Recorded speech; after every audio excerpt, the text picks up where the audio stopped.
The sky over Oregon has turned a sickly shade, the sun reduced to a dim orange disk behind a thick veil of haze. And the air itself, the very thing we cannot live without, has become something to be feared.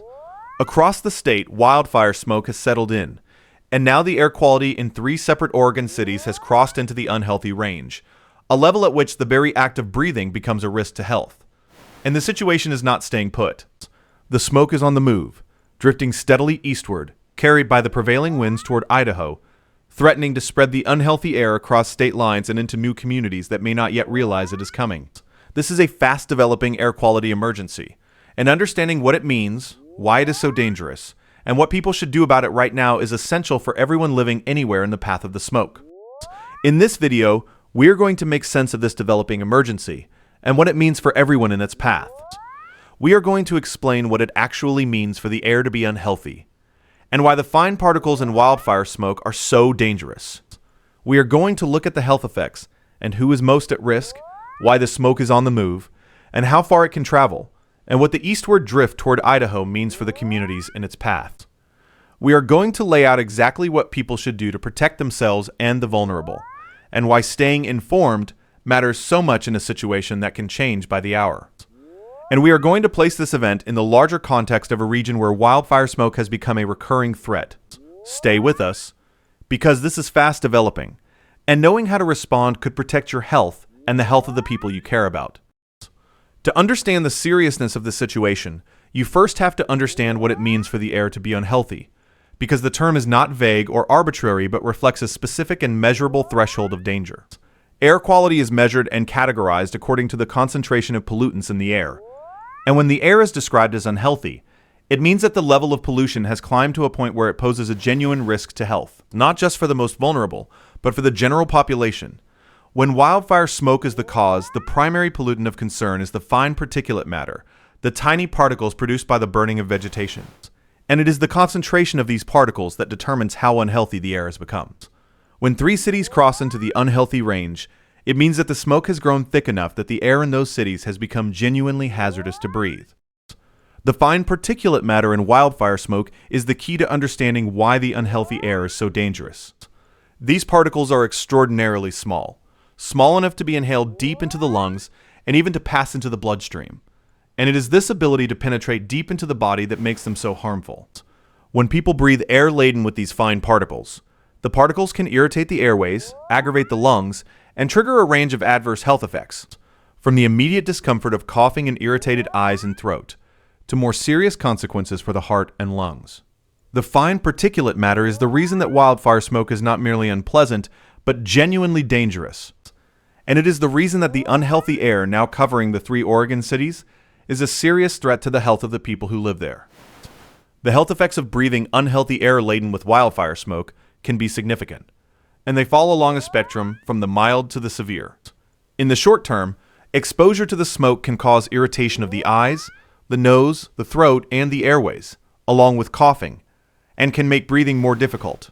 For people with existing respiratory conditions, such as asthma, the smoke can trigger attacks and worsen their symptoms. And for people with heart or lung conditions, the smoke can pose a serious risk, potentially contributing to dangerous health events. Even for healthy people, prolonged exposure to the unhealthy air can cause discomfort and can pose risks, particularly with sustained or heavy exposure. The unhealthy air is a threat to everyone breathing it, though it is most dangerous for the vulnerable, and its arrival in the 3 Oregon cities means that a large population is now exposed to these risks.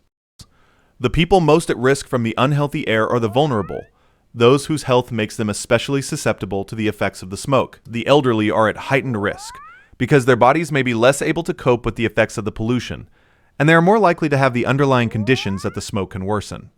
Children are also particularly vulnerable, because their lungs are still developing and they breathe more air relative to their body size, so that they take in more of the harmful particles.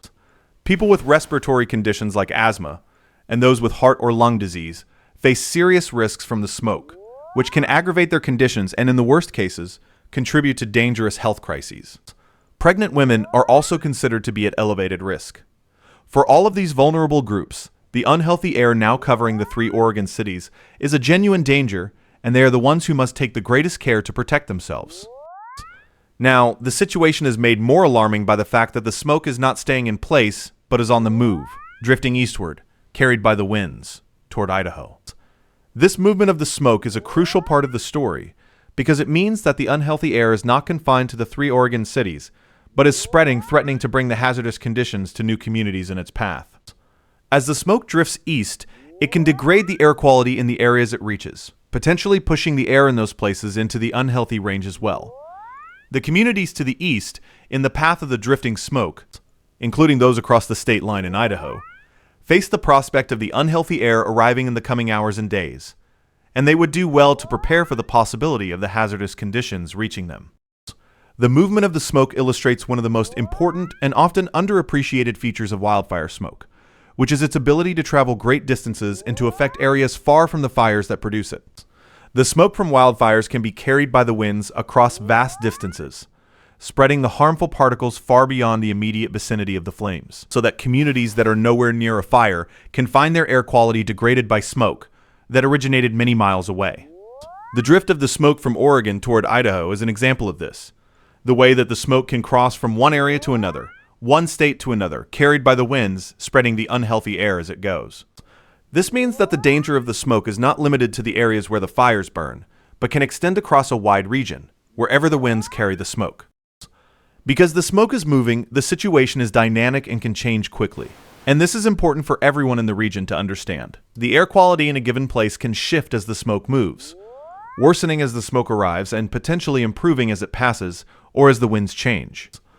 This means that people need to stay informed about the current conditions in their area, monitoring the air quality as it changes, and being prepared to respond as the smoke moves. The communities to the east, in the path of the drifting smoke, should be especially attentive, watching for the arrival of the unhealthy air and being ready to take precautions as the conditions deteriorate.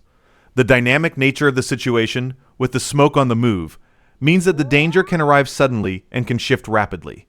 And staying informed is one of the most important things people can do to protect themselves. So what should people do to protect themselves from the unhealthy air? The most important step is to reduce exposure to the smoke, to limit the amount of the harmful air that is breathed in. The most effective way to do this is to stay indoors as much as possible when the air is unhealthy, keeping the windows and doors closed to keep the smoke out, and creating a cleaner indoor environment. Running air conditioning, if it recirculates the indoor air rather than drawing in outside air, can help, and using air filters or air purifiers can further clean the indoor air, reducing the concentration of the harmful particles inside. For those who must go outside, limiting the time spent outdoors and avoiding strenuous activity that would cause them to breathe more heavily can reduce their exposure. These measures, aimed at reducing the amount of smoke that is breathed in, are the primary means of protecting oneself from the unhealthy air. A particularly effective step for protecting oneself indoors is to create what is sometimes called a clean room, a single room in the home where the air is kept as clean as possible, giving the household a refuge from the smoke. This is done by choosing a room that can be closed off, keeping its windows and doors shut, and running an air purifier or a filter in that room to remove the fine particles from the air, so that even as the smoke lingers outside, there is one space inside where the air remains relatively clean and safe to breathe. For households with vulnerable members, such a clean room can be especially valuable, providing a protected space where the elderly, the young, or those with respiratory conditions can shelter from the worst of the smoke. Creating a clean room is one of the most effective things a household can do to protect itself during a prolonged smoke event, and it is worth setting one up when the unhealthy air arrives.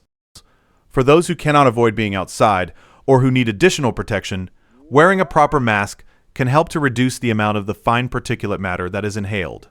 Not all masks are effective against the fine particles in wildfire smoke, but certain types of masks designed to filter out fine particles can provide meaningful protection when worn properly. For people who must be outdoors in the unhealthy air, such a mask can reduce their exposure to the harmful particles. Offering a measure of protection when staying indoors is not possible. It is important to use the right kind of mask and to wear it properly for it to be effective. But for those who must venture out into the smoke, a proper mask is a valuable tool for reducing the danger. The vulnerable groups, those most at risk from the smoke, should take particular care to protect themselves, and those around them should help to ensure their safety.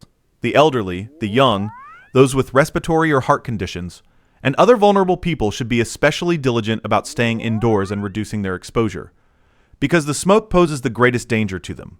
family members, neighbors, and caregivers should check on the vulnerable, making sure they are aware of the danger, that they are staying indoors and protected, and that they have what they need to weather the unhealthy air.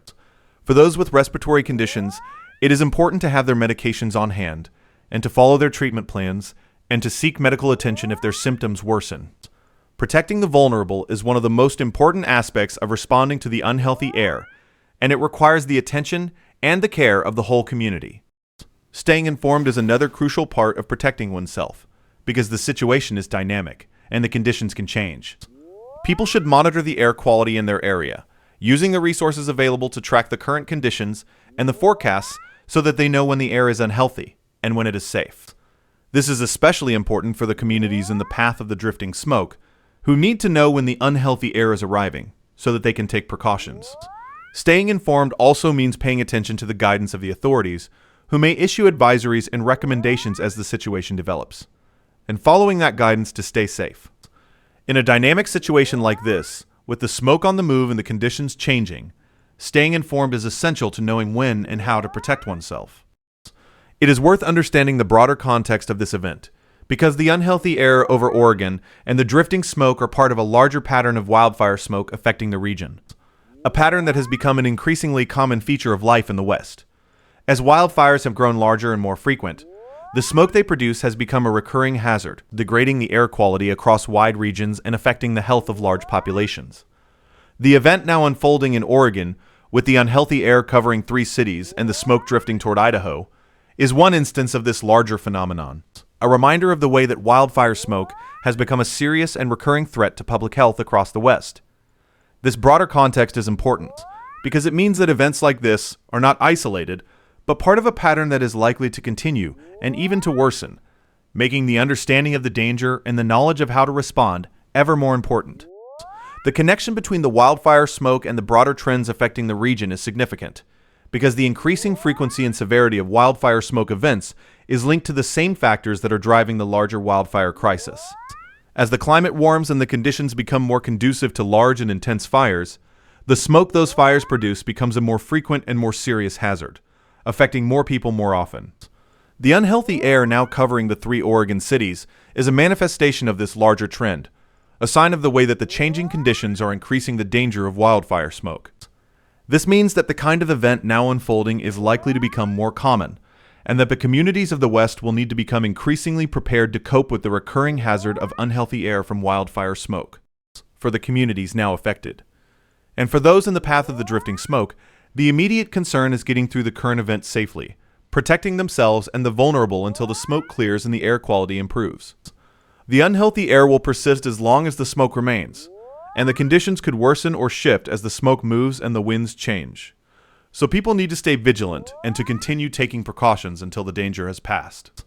The smoke will eventually clear as the fires are contained or the winds carry the smoke away, and the air quality will improve. But until then, the priority is to reduce exposure, protect the vulnerable, and stay informed.